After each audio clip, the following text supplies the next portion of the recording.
আচ্ছা, বই দেখলে তো ভালো, দ্যাটস ফাইন। তো আমরা হচ্ছে বিভিন্ন অরবিটালের শেপ সম্পর্কে বোঝার চেষ্টা করতেছিলাম। এস অরবিটালের আকৃতি হচ্ছে গোলাকার, গোলক আকার, ফুটবল আকার। পি অরবিটালের আকৃতি হচ্ছে ডাম্বেল আকার। ডি অরবিটালের আকৃতি হচ্ছে ডাবল ডাম্বেল আকার। আর এফ অরবিটালের আকৃতি হচ্ছে টেট্রাহেড্রাল, মানে হচ্ছে অষ্টতলকীয়। তো ওইটা আঁকাটা একটা 2 ডাইমেনশনাল খাতায় একটা অষ্টতলকীয় ছবি আঁকাটা খুবই টাফ, বাট আমি চেষ্টা করবো তোমাদেরকে একটা ছবি মেসেঞ্জারে দিয়ে দেয়ার, জাস্ট দেখে নিলে আর কি। এমনি তো সিলেবাসে বই তো নাই, আসারও ওইগুলো আঁকতে দেওয়ার প্রশ্ন ওঠে না। তাহলে আমরা এখান থেকে যেটা বুঝলাম সেটা হচ্ছে যে এক একটা সমশক্তির অরবিটাল হচ্ছে দুইটা ইলেকট্রন থাকতে পারে, সেটা ডি এক্স ওয়াই হোক বা পি এক্স হোক, দুইটা ইলেকট্রন থাকতে পারবে। তো পি এর এরকম সমশক্তির অরবিটাল আছে 3টা। তো 3টা অরবিটালে 2টা করে থাকতে পারলে 6টা হচ্ছে পি এর সক্ষমতা ইলেকট্রন ধরে রাখার। আর ডি এর সক্ষমতা কত? ডি এর হচ্ছে 5টা সমশক্তির অরবিটাল আছে, D X Y, D Y Z, D Z X. এক একটা যদি 2টা করে ইলেকট্রন ধরে রাখতে পারে, তাহলে 5টা সমশক্তির অরবিটাল কয়টা ধরে রাখতে পারবে? 10টা। এই কারণে ডি এর সক্ষমতা হচ্ছে 10টা ইলেকট্রন। একইভাবে এফ হচ্ছে ধরে রাখতে পারে 14টা। না, এক্সাম এগুলো আসে না চিত্র, এক্সাম আসার মতো আর অনেক জিনিস এই চ্যাপ্টারে পড়ে আছে, তবে জানা জরুরি আর কি, জানা দরকার। তো যেটা বলতেছিলাম যে এফ অরবিটালকে ভাঙা যায় এরকম 7টা ভাগে ভাগ করা যায়, 7টা সমশক্তির অরবিটালে ভাগ করা যায় এফ অরবিটালকে। এক একটা সমশক্তি অরবিটাল 2টা করে ইলেকট্রন ধরে রাখতে পারলে এফ অরবিটাল মোট 7 দুগুণা 14টা ইলেকট্রন ধরে রাখতে পারে। তারপরে এস অরবিটাল 2টা ইলেকট্রন ধরে রাখতে পারে, পি অরবিটাল 6টা, ডি অরবিটাল 10টা, আর এফ অরবিটাল 14টা ইলেকট্রন ধরে রাখতে পারে। ওকে, এই হচ্ছে মোটামুটি কাহিনী। তো এইটাই হচ্ছে মোটামুটি কোয়ান্টাম সংখ্যা নিয়ে আলোচনা। আমি ট্রাই করছি যে 4টা কোয়ান্টাম সংখ্যা কি, এগুলা দিয়ে ইলেকট্রনে কি কি প্রকাশ পায়, কিভাবে এগুলো হিসাব নিকাশ করতে হয়, সো আমি ট্রাই করছি বোঝানোর। এবার তোমাদের কারো কোনো কোয়েশ্চেন থাকলে আমাকে করতে পারো। আর এই টপিকের মাঝখানে দেখবা যে এখানে এনার্জি বের করার, ব্যাসার্ধ বের করার ফর্মুলা, কিছু ক্যালকুলেশন দেওয়া আছে, এগুলো আমরা দেখবো, আলাদা করে দেখবো, এগুলো আমাদের লাগবে। ওকে, এগুলো এর পরেও আছে। তবে এই কোয়ান্টাম সংখ্যা জিনিসটা নিয়ে তোমাদের কারো কোনো কোয়েশ্চেন থাকলে এবার বলো। 4 ধরনের কোয়ান্টাম সংখ্যা আছে, যেটা আমি বারবার বলতেছি, এন, এল, এম, আর হচ্ছে এস, মানে স্পিন। ওকে, সেরকম 4 ধরনের কোয়ান্টাম সংখ্যা আছে। তো এখন ভালো করে একটু বাসায় বইটা পড়ো, যে টপিকটা পড়াইলাম একটু দেখো, তাইলে আই থিঙ্ক ক্লিয়ার হয়ে যাবে। ওকে, এবার তোমাদের কাছে আমার কিছু কোয়েশ্চেন আছে, তোমরা ট্রাই করবে আনসার দেওয়ার। দেখি যে মানে সঠিক আনসার যার জানা থাকবে সে সবার আগে আনসার দিবা। ওকে, ট্রাই করবে আনসার দেওয়ার। সঠিক আনসার জানতে হবে এমন কোনো কথা নেই, বাট তোমার যেটা মনে হয় সেটা তুমি আনসার দিবা। প্রথম কোয়েশ্চেন হচ্ছে যে একটা নিউক্লিয়াসের মধ্যে কি কি থাকে? তোমরা তো অনেকেই জানো, বাট আমি একটু দেখতে চাই কে কি জানো। একটা নিউক্লিয়াসের মধ্যে কি কি থাকে, নিউক্লিয়াসের বাইরে কি কি থাকে, একটা পরমাণুর মধ্যে কি কি থাকে? পরমাণুর মধ্যে কি থাকে? ইলেকট্রন, প্রোটন আর নিউট্রন, তাই তো? নিউক্লিয়াসের মধ্যে কি কি থাকে? শুধু নিউক্লিয়াসের মধ্যে প্রোটন আর নিউট্রন। আচ্ছা, তোমরা বলতেছো প্রোটন আর নিউট্রন। আচ্ছা, এখন তোমরা আমাকে বলো যে প্রোটন আর নিউট্রন কি ভগ্নাংশ হইতে পারে? যেমন 2.5টা প্রোটন, 3.5টা নিউট্রন আছে ওইখানে, এরকম কি হইতে পারে? নাকি 2টা নিউট্রন, 4টা নিউট্রন এরকম হইতে হবে? আচ্ছা, পূর্ণ সংখ্যা হইতে হবে। এবার আমার কোশ্চেনটা হচ্ছে যে একটা পরমাণুর ভর আসলে কার ভর? নিউক্লিয়াসের ভর কিনা, রাইট? একটা পরমাণুর ভর মানে কি? যদি আমি তোমাকে বলি সোডিয়ামের ভর কত, তুমি বলবা নিউক্লিয়াসের ভর। তাহলে আমি যদি বলি একটা পরমাণুর ভর বের করতে, সোডিয়ামের ভর বের করতে, তুমি কিভাবে হিসাব করবা? নিউক্লিয়াসের ভর কিভাবে বের করবো? Proton plus neutron, right? তার মানে আমি যদি তোমাদেরকে বলি যে সোডিয়ামের ভর কত, তোমরা বলবা ভাই সোডিয়ামের প্রোটন এতটা, নিউট্রন এতটা, তাহলে তার ভর হচ্ছে যোগফল। তাহলে সোডিয়ামের ভর কত? 23। কেন 23? কারণ সোডিয়ামের মধ্যে প্রোটন আছে হচ্ছে 11টা আর নিউট্রন আছে 12টা, হইল 23। এবার আমার ফাইনাল কোয়েশ্চেন, ক্লোরিনের ভর কিভাবে 35.5 হয়? প্রোটন কটা, নিউট্রন কটা, যে যোগ করে 35.5 বের হয়। তোমরা প্রথমে বললা ফাইন, প্রোটন নিউট্রন ভগ্নাংশ হইতে পারে না, তারপর বললা ফাইন, প্রোটন নিউট্রন যোগ করে ভর বের হয়। তাহলে প্রোটন আর নিউট্রন যদি যোগ করেই আমরা ভর পাই, তাহলে ক্লোরিনের ভর 35.5 কিভাবে হয়? বাহ, তোমাদের দেখি জানা আছে অনেকেরই আনসার রাইট। এটা হচ্ছে আপেক্ষিক ভর বলা যায় না আসলে, আপেক্ষিক ভর বলাটা একটু, না না আপেক্ষিক ভর সো হোয়াট, আপেক্ষিক ভর না। আচ্ছা, আপেক্ষিক ভর বলতে আসলে কি বোঝায়, এটা কে বলতে পারবা? হাত তুলে বলো, যার জানা আছে শুধু সে বলবা। এই যে অনেকে তো মেসেজ দিচ্ছে আপেক্ষিক ভর। সাদিক বলো, রিলেটিভ ম্যাস মানে কি?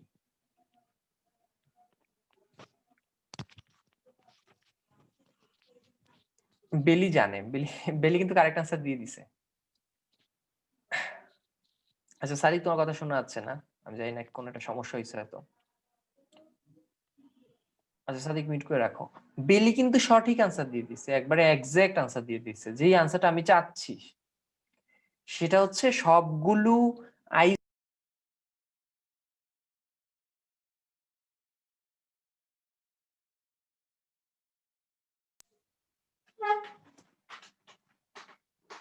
আচ্ছা সরি, একটা কল চলে আসছিল, এই কারণে আমি আটকে গেছিলাম। তোমরা আমাকে বলো, আমার কথা কি এখন শোনা যাচ্ছে? ওকে ওকে, শোনা যাচ্ছে, ওকে ফাইন। আচ্ছা ফাইন, তোমাদের এই বেলি যে আনসারটা দিছে এটা হচ্ছে পয়েন্ট, যে আইসোটোপের গড় ভর হচ্ছে একটা পরমাণুর ভর।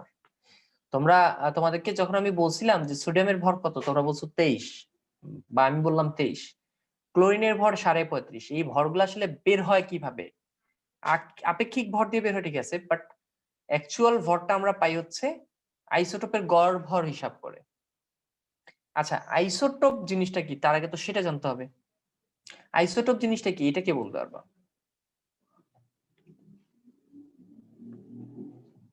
মেসেজ দিতে পারো অথবা হচ্ছে হাত তুলে বলতে পারো। তার মানে আমাদেরকে কয়েকটা জিনিস জানতে হবে এখন। সেটা হচ্ছে যে তোমাদের কারো জানা নাই আইসোটোপ কি? না জানা থাকলে কোনো প্রবলেম নাই, আমরা এখন এইগুলোই জানবো। আহ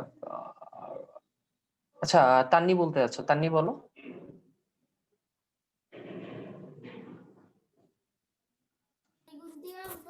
ভাইয়া শুনতে হ্যাঁ বলো। পাচ্ছেন? হ্যাঁ শুনতে পাচ্ছি। সমান প্রোটন সংখ্যা কিন্তু ভিন্ন ভর সংখ্যা বিশিষ্ট পরমাণুকে আইসোটোপ বলে। ভিন্ন ভর মানে একটা পরমাণুর দুইটা ভিন্ন ভর কেমনে থাকে? ভিন্ন ভর সংখ্যা হ্যাঁ, কাদের? তার মানে দুইটা পরমাণু যাদের ভিন্ন ভর সংখ্যা। একটা পরমাণুরই ভিন্ন ভর সংখ্যা বিশিষ্ট একটা পরমাণু। পরমাণুর তো একটা ভর থাকবে, একটা পরমাণুর ভিন্ন ভর বলতে কি বুঝাইছো আর কি? আচ্ছা ঠিক আছে, তুমি কাছাকাছি, তুমি বলতে পারতেছো না আর কি, বাট তুমি জানো আই থিঙ্ক, কনফিউজড হয়ে গেছো আর কি। আচ্ছা তানি মিউট করে রাখো। শোনো, ব্যাপারটা তো খুব ইজি, সেটা হচ্ছে যে, ভাইয়া আমি বলি, হ্যাঁ বলো। একই মৌলের বিভিন্ন পরমাণুর ভর সংখ্যা ভিন্ন কিন্তু প্রোটন সংখ্যা সমান, তাদেরকে ওই মৌলের আইসোটোপ বলে। ওকে ওকে ওকে, তুমি মিউট করে রাখো, সবাই একটু মিউট করে রাখো, নয়েজ আসতেছে তো। আকলিমা মিউট করে রাখো। আচ্ছা তো যেটা বলতেছিলাম, এটা হচ্ছে কাহিনী। পরমাণু তো একটা না, পরমাণু অনেকগুলো। যদি এরকম হয় যে দুইটা পরমাণু হাতে নিলা, দুটা পরমাণু হাতে নিয়ে দেখলা তাদের পারমাণবিক সংখ্যা বা প্রোটন সংখ্যা সেম কিন্তু ভর সংখ্যা ভিন্ন, তখন তাদেরকে একজন একজনের আইসোটোপ বলবো। কারণ পরমাণু একটা না, পরমাণু দুইটা হাতে নিতে হবে। ওকে, দুইটা হাতে নিয়ে দেখলাম যে তাদের প্রোটন সংখ্যা সেম কিন্তু হচ্ছে তাদের ভর সংখ্যা ভিন্ন, তখন বলবা যে এরা একজন একজনের কি আইসোটোপ। আচ্ছা এই জিনিসগুলো এখন আমরা ক্লিয়ার হওয়ার চেষ্টা করবো, কারণ অ্যাডমিশনের একটা হট টপিক হচ্ছে যে এই আইসোটোপ থেকে কোশ্চেন আসা, নিজের কোনটি আইসোটোপ নিচে কোনটা আইসোটোপ নয়। সো আমরা কি এখন এই জিনিসগুলো একটু ঝটপট ক্লিয়ার হওয়ার চেষ্টা করব। সো এখানে টোটাল তিনটা টার্ম আছে, একটা হচ্ছে আইসোটোপ, একটা হচ্ছে আইসোবার, একটা হচ্ছে আইসোটোন, আর একটা হচ্ছে আইসোমার। সব হচ্ছে আইসো আইসো আইসো। আচ্ছা আইসো মানে কি, তোমরা কে বলতে পারবে আইসো মানে কি? আইসো মানে হচ্ছে সেম। আইসোর বাংলা কি বলো? আইসো মানে হচ্ছে সেম। তাহলে আইসোটোপ মানে কি? আইসোটোপ মানে হচ্ছে সমান প্রোটন। আইসোবার মানে কি? সমান ভর। আইসোটোন মানে কি? সমান নিউট্রন। আইসোমার মানে কি? সবকিছু সমান, বাট আইসোমার নিয়ে আমরা একটু পরে আলোচনা করব। ওকে, এটা ইন্টারেস্টিং জিনিস। আচ্ছা, তো তোমরা ক্লিয়ার দেখতেছ না? আমার খাতা একটু ঝাপসা হয়ে গেছে, একটু জানাও তো। ক্লিয়ার দেখতে পাচ্ছ না? ওকে, ক্লিয়ার। ওকে ওকে ওকে ওকে, ফাইন।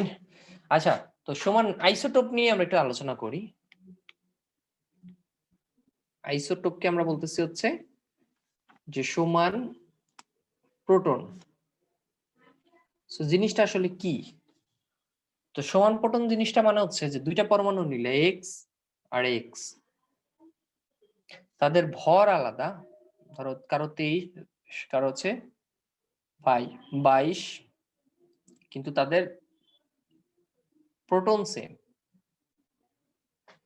তার মানে শোনো, এখানে যে সমান সমান লিখছি, আমি আবার বলি, যখন প্রোটন সমান চিন্তা করব তখন বাকি সবাই ভিন্ন। যখন ভর সমান চিন্তা করব তখন বাকি সবাই ভিন্ন। যখন নিউট্রন সমান চিন্তা করব তখন বাকি সবাই ভিন্ন হবে। ওকে, এটা মাথায় রাখো।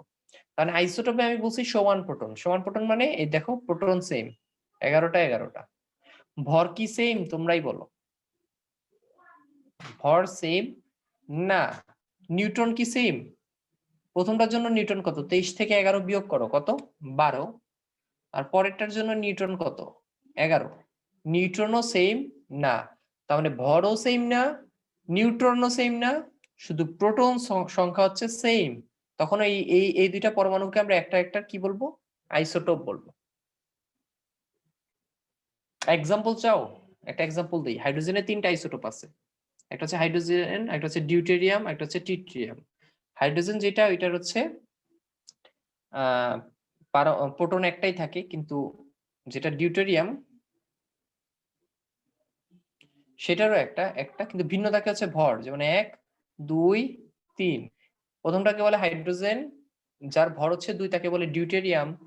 যার ভর হচ্ছে 3 তাদেরকে বলে ট্রিটিয়াম। ওকে, হাইড্রোজেন, ডিউটেরিয়াম আর ট্রিটিয়াম। একটু খেয়াল করে দেখো, তাদের সবার প্রোটন কিন্তু সেম, কিন্তু তাদের ভর কিন্তু আলাদা, তাদের নিউট্রন আলাদা। প্রথমটা নিউট্রন হচ্ছে 0, পরেরটা নিউট্রন হচ্ছে 2 থেকে 1 বিয়োগ করো 1, পরেরটা নিউট্রন কত? 3 থেকে 1 বিয়োগ করো 2। তাহলে নিউট্রনও আলাদা, ভরও আলাদা, সেম কি? শুধুমাত্র প্রোটন সংখ্যা। যে কারণে এরা পরস্পর কি আইসোটোপ। তার মানে হাইড্রোজেনের আইসোটোপ হচ্ছে 3টা। প্রথমটাকে বলা হয় হাইড্রোজেন, পরেরটার নাম দেওয়া হয়েছে ডিউটেরিয়াম, পরেরটার নাম দেওয়া হয়েছে ট্রিটিয়াম। মনে থাকবে? ডিউটেরিয়াম,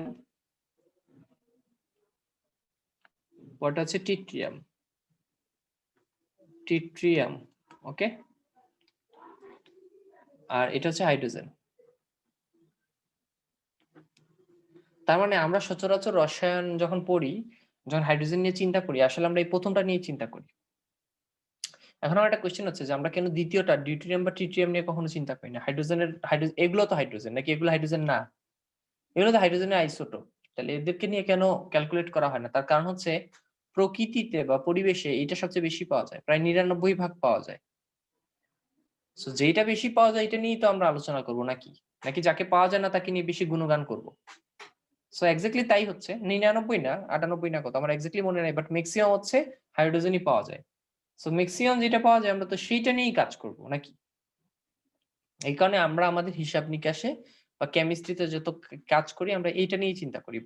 তোমাকে যদি আমি হুট করে জিজ্ঞেস করি হাইড্রোজেনের ভর কত, তুমি কিন্তু হাইড্রোজেনের ভর 1ই বলবা। তুমি কি কখনো 2 বা 3 বলবা? কখনো কি হাইড্রোজেনের ভর 3 বলছো? বলো নাই, কারণ আমরা এটা নিয়ে চিন্তা করবো। কারণ এগুলো পাওয়াই যায় না। যেগুলো পাওয়া যায় না এগুলো নিয়ে তো আমার চিন্তা করে লাভ নেই। তো যেটার প্রাচুর্যতা পরিবেশে বেশি, প্রকৃতিতে বেশি, সেটা নিয়ে হচ্ছে আমাদের সব আলোচনা। তোমরা সবসময় পানির সংকেত কি জানো? H2O।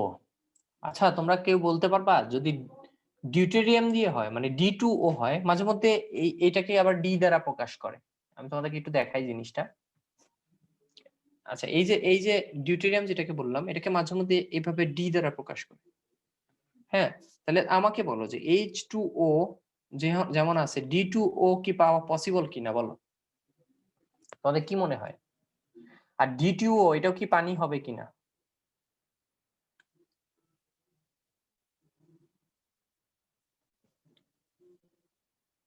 পসিবল নাকি? তোমাদেরকে কেউ পানির সংকেত জিজ্ঞেস করলে তোমরা বলবা যে পানির সংকেত হচ্ছে D2O। সে বলবে সারা জীবন পড়ালেখা করে আইসা এখন হচ্ছে পানির সংকেত D2O না। তো তুমি বলবা যে হ্যাঁ আমি সারা বছর পড়াশোনা করছি দেখি D2O বলছি, নাহলে H2O বলতাম, তোমার গাধা বানানোর জন্যই D2O বলছি। তার মানে D2O এটাও কিন্তু পানি, H2O এইটাও পানি, মানুষ পিটাবে সো হার্ড। তুমি কিন্তু ঠিকই বলছো, H2O পানি, D2O পানি। H2O দিয়ে যে পানি হয় এটাকে লাইট ওয়াটার বলে, হালকা পানি। আর D2O দিয়ে যে পানিটা পাওয়া যায়, ওয়াটারটা পাওয়া যায়, এটাকে হেভি ওয়াটার বলে, যাকে বলা হয় ভারী পানি। সমুদ্রে আমরা যে পানি পাই তার ম্যাক্সিমাম হচ্ছে D2O, ভারী পানি। ওকে, হেভি ওয়াটার। সমুদ্রের পানি হচ্ছে কি? Heavy water. আর নরমালি সচরাচর আমরা যে পানিটা খাই হচ্ছে লাইট ওয়াটার। ওকে, H2O। মানে পানি কিন্তু D2O হয়। হ্যাঁ, সে বলবে D2O কেমনে হয়? তুমি তো আমারে বলো নাই যে লাইট ওয়াটার না হেভি ওয়াটার। আমি D2O বলছি, হোয়ার আই এম রং? আমি রং কোথায় এখানে? আমি ভুল কোথায় বললাম? মানে D2O কিন্তু পানি সংকেত হয়, বাট এটাকে ভারী পানি সংকেত বলে বা হেভি ওয়াটার বলে। ওকে, আর H2O হচ্ছে লাইট ওয়াটারের সংকেত। এখন তোমরা বলতে পারো ভাই D2O যদি পানি হয় তাহলে আমরা আমাদের রিঅ্যাকশনে D2O কেন ইউজ করি না? সেটার আনসার আমি অলরেডি দিয়েছি। সেটার আনসার কি? সেটার আনসার হচ্ছে প্রাচুর্যতা। H2O এর প্রাচুর্যতা বেশি, ভারী পানি কম পাওয়া যায়। সমুদ্রে আছে বাট H2O বেশি। ওকে, আমাদের আশেপাশে সচরাচর আমরা H2O নিয়ে কাজ করি। সো যার প্রাচুর্যতা বেশি আমরা তো তাকে নিয়ে কাজ করবো। এই কারণে আমরা D2O নিয়ে কাজ করি না, আমরা H2O নিয়ে কাজ করি। আচ্ছা, তোমাদের কারো কোনো কোশ্চেন আছে এই পর্যন্ত? আচ্ছা, নওশাদ বলছে D2O হচ্ছে ড্রেইনের পানি। তাই নাকি?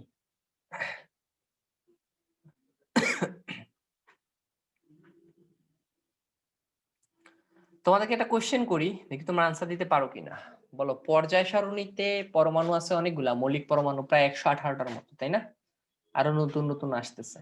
তো এই মৌলিক পরমাণুগুলো মৌলের মধ্যে এমন একটা মৌলের নাম বলো যেই মৌলের নিউক্লিয়াসে কোনো নিউট্রন নাই। দেখি কে বলতে পারো। নিউক্লিয়াসে কি থাকে? নিউট্রন আর প্রোটন। একটা মৌলের নাম বলো যার নিউক্লিয়াসে কোনো নিউট্রন নাই। আর আছে? সবাই জানে, দ্যাটস গুড। হাইড্রোজেন। হাইড্রোজেন হচ্ছে একমাত্র একমাত্র একমাত্র একমাত্র মৌল যার নিউক্লিয়াসে কি নাই? কোনো নিউট্রন নাই। এখানে মাঝে মধ্যে প্রোটন বললে হাইড্রোজেন বুঝায়, কারণ কি হাইড্রোজেনের নিউক্লিয়াস মানেই তো প্রোটন, ইলেকট্রন বাদ দিয়ে দিলে হাইড্রোজেন আয়নকে প্রোটন বলে। এই কারণে তোমরা মনে রাখো H+। মানে কি? হাইড্রোজেন একটা ইলেকট্রন ছিল, সেটাও সে ছেড়ে দিছে। তার আছেটা কি? একটা মাত্র প্রোটন আছে। আর মনে রাখো যে একটা নিউক্লিয়াসে যতগুলা প্রোটন তার পারমাণবিক সংখ্যা হচ্ছে তত। যেমন এখানে হাইড্রোজেন, ডিউটেরিয়াম, ট্রিটিয়াম যাই বলি না কেন, তিনজনের প্রোটন কিন্তু সেম, এক এক এক। তার মানে সবার পারমাণবিক সংখ্যা কিন্তু সেম, সবাই কিন্তু হাইড্রোজেনই। হ্যাঁ, এরা একজন একজনের আইসোটোপ, বাট সবাই কিন্তু হাইড্রোজেনই। একজনকে নাম দিলাম আমরা ডিউটেরিয়াম, আরেকজনের নাম দিলাম আমরা ট্রিটিয়াম, বাট সবাই কিন্তু হাইড্রোজেনই। কারণ সবার পারমাণবিক সংখ্যা সেম, 1। কেন? কারণ সবার প্রোটন সংখ্যা সেম। তো তোমরা মনে রাখো, যখন অনেকগুলো পরমাণুর প্রোটন সংখ্যা সেম হবে বাট বাকি সব আলাদা, তখন এদেরকে একজনের আরেকজনের আইসোটোপ বলা হয়। একজনকে আরেকজনের আইসোটোপ বলা হয়। ওকে, এরকম নানান ধরনের পরমাণুর আরো আইসোটোপ আছে। তো হাইড্রোজেন এটা বেশি পপুলার, এই কারণে হাইড্রোজেনটা নিয়ে আমরা আলোচনা করলাম।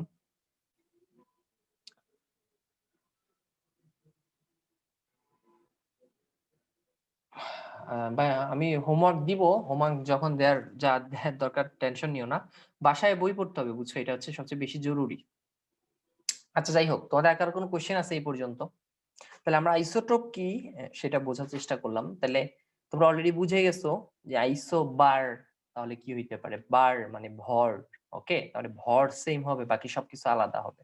এটা কেমন হইতে পারে? বাকি সব আলাদা বলতে কি বুঝাচ্ছি? ভর যদি সমান হয় বাকি সব মানে কি, নিউটন আর প্রোটন, নিউটন প্রোটন আলাদা, ভর সেম নিউটন প্রোটন আলাদা, এটা কি হওয়া পসিবল না? হ্যাঁ পসিবল। যেমন আমরা একটু খাতা দেখি,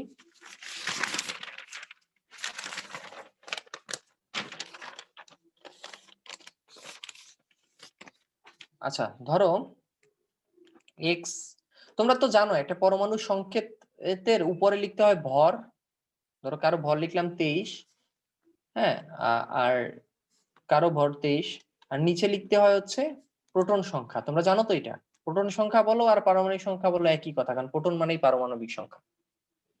সো নিউটন সংখ্যাটা লেখা থাকে না, উপরটা থাকে ভর, নিচেরটা থাকে প্রোটন সংখ্যা, আর ভর থেকে প্রোটন সংখ্যা বাদ দিলে কি বের হয়ে যায়, নিউট্রন সংখ্যা বের হয়ে যায়। তার মানে কোনো একটা সংকেতে নিউট্রন সংখ্যাটা দেয়া থাকে না, সেটা আমাদের ক্যালকুলেট করে বের করতে হয়। আচ্ছা এবার এটা একটু দিকে তাকাও, এই দুইটা পরমাণুর মধ্যে প্রথম কোশ্চেন দেখি কি অ্যান্সার দিতে পারো। এটার ভর বললাম 23, এটার ভর বললাম 23, এটার প্রোটন সংখ্যা বললাম 11, এটার 12। বলো তো আমার কোথাও কি কোনো ভুল আছে কিনা, দেখি কেউ বলতে পারো কিনা। আমার লেখার মধ্যে কি কোনো ভুল দেখতে পাচ্ছ কেউ? দেখতে পাইলে বলো, দেখি কি আগে কে ধরতে পারো ভুলটা। ভুল আছে রে ভাই, আমি ভুল করছি, ভুলটা ধইরা দাও আমারে, কে ধরতে পারবা? এটা বিশাল ভুল করছি, ভালো করে তাকাও, ভালো করে তাকাও, তোমরা জানো ভুল কি করছি আমি। অদ্বিতীয় বস্তু প্রোটন সংখ্যা 12 এর ভর মেবি ভিন্ন, না এরকম কিছু না, একটা বিগ মিস্টেক। আদিল বস্তু প্রোটন চেঞ্জ হয় নাই, কই চেঞ্জ হয় নাই, যে এটা 11, এটা যে এই যে 12, এই যে 12, প্রোটন তো একজনের 11 একজনের 12। এক্স্যাক্টলি সাদিক পয়েন্টটা ধরে ফেলছো, এক্স চেঞ্জ হয় নাই, এক্স, আচ্ছা এক্সচেঞ্জ না মানে এক্স চেঞ্জ হয় নাই, ওকে এক্স চেঞ্জ হয় নাই। দেখো প্রোটন সংখ্যাটা 11, এটা 12, তাহলে এটা দুইটা সেম মূল্য হয় কেমনে, দুইটা কেমনে এক্স হয়? আমার আমার পয়েন্টটা বুঝতে পারছো? এর আগেরটা হওয়া পসিবল, কারণ হচ্ছে এর আগেরটায় প্রোটন সেম ছিল, কোথায় জানি, এই যে দেখো এর আগেরটা দুইটা এক্স লিখছি, কোনো ভুল নাই, কারণ দুইজনেরই প্রোটন সেম, পারমাণবিক সংখ্যা সেম, তো দুইজন দেখতে একই রকম হবে। কিন্তু এখন তো প্রোটন সেম না, আমার কথা বুঝতে পারছো? এখন তো একজনের প্রোটন পারমাণবিক সংখ্যা 11, একজন 12, সোডিয়াম ধরো একজনের 11, এটা সোডিয়াম, এটা হচ্ছে ম্যাগনেসিয়াম, সোডিয়াম ম্যাগনেসিয়ামের সংকেত কেমনে সেম হয়, দুইটাই কেমনে এক্স হয়? তার মানে এই দুইটা এক্স হবে না, এটা একটা বিগ মিস্টেক করে ফেলছি। তার মানে একটাকে যদি আমি এক্স লিখি আর একটাকে অন্য কিছু লিখতে হবে, ধরো লিখলাম হচ্ছে ওয়াই, ওকে বাট এবার ঠিক আছে, এবার ঠিক আছে না, এবার ঠিক আছে। আচ্ছা এবার তাকাও, এই দুইটা পরমাণুর মধ্যে ভর সেম, ভর কি সেম, কিন্তু আমরা দেখতে পাচ্ছি প্রোটন সংখ্যা সেম না। আবার নিউটন সংখ্যা কত, নিউটন সংখ্যা হচ্ছে 23 থেকে 11 বাদ দাও 12, 23 থেকে 12 বাদ দাও 11, তার মানে নিউটন সংখ্যাও সেম না। তাহলে সেম কি শুধু ভর, এখানে এগুলাকে এই একজন একজনকে কি বলা হবে, আইসো ভর না বলে আইসো বার বলবা, ওকে ভর থেকে বার, আমি এভাবে মনে রাখতাম আর কি, কারণ নাহলে নামগুলা খুব।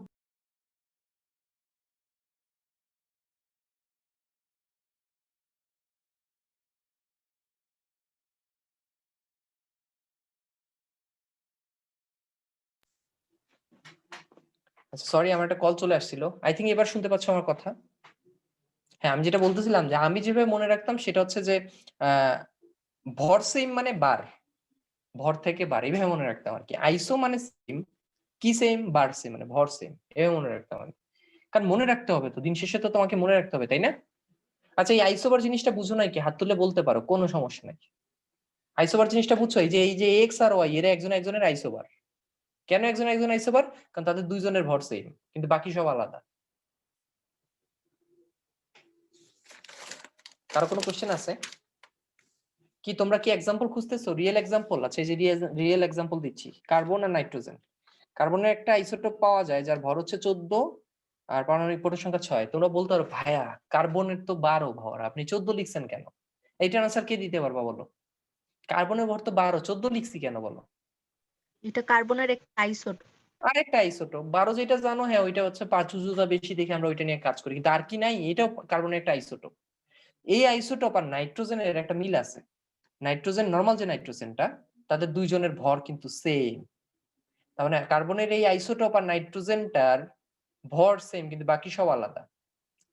প্রোটনও আলাদা, নিউট্রনও আলাদা। তার মানে এই দুইটা এক্সাম্পল, মানে এই কার্বনের এই আইসোটোপটা এই নাইট্রোজেনটা পরস্পর কি আইসোবার। ওকে, বুঝা গেছে? দেখো চিহ্ন কিন্তু সেম না, এটাও সি, এটা এন, এটা কার্বন, এটা নাইট্রোজেন। সেম হবে কেমনে? কারণ প্রোটন তো সেম না, একজন 6 একজন 7। পারমাণবিক সংখ্যা চেঞ্জ হয়ে গেলেই তো প্রতীক চেঞ্জ হয়ে যায়, তাই না?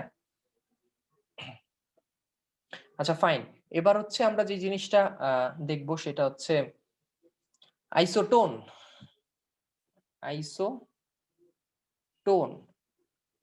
আইসোটোনের সেম কি বলতো? টোন থেকে কি হবে নিউট্রন, টোন থেকে কি হবে নিউট্রন। আমি যেভাবে মনে রাখি আর কি, টোন থেকে ট্রন, নিউট্রন। ওকে, আচ্ছা সেম কি নিউট্রন। আচ্ছা তার মানে কি, ধরো আমি একটা এক্স নিলাম, আমি কি আবার এক্স নিব না ওয়াই নিব? আমার মনে হয় ওয়াই নেওয়া উচিত, তাই না? কারণ সেম হচ্ছে নিউট্রন, প্রোটন তো আর সেম না। সো প্রোটন আমরা দিলাম 10, এটা দিলাম 12। বলো তো ভর কত দিলে, ধরো এটা দিলাম 20, তোমরা বলো ওয়াই এর ভর কত দিলে এরা পরস্পর আইসোটোন হবে? দেখি কে বলতে পারো, বুঝা বলবা। হ্যাঁ বুঝা বলবা, ওয়াই এর ভর কত দিলে এরা পরস্পর আইসোটোন হবে? 20, 22, 20, 22।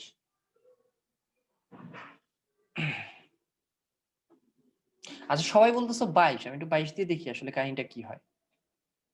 হ্যাঁ 22 দিয়ে আমি একটু দেখি কাহিনীটা কি হয়। তো আমি দেখতে পাচ্ছি ভর আলাদা, ফাইন, ভর মিলে নাই। আমি দেখতে পাচ্ছি প্রোটনও আলাদা, সো প্রোটনও মিলে নাই। আমি এবার একটু নিউট্রনটা দেখি কত।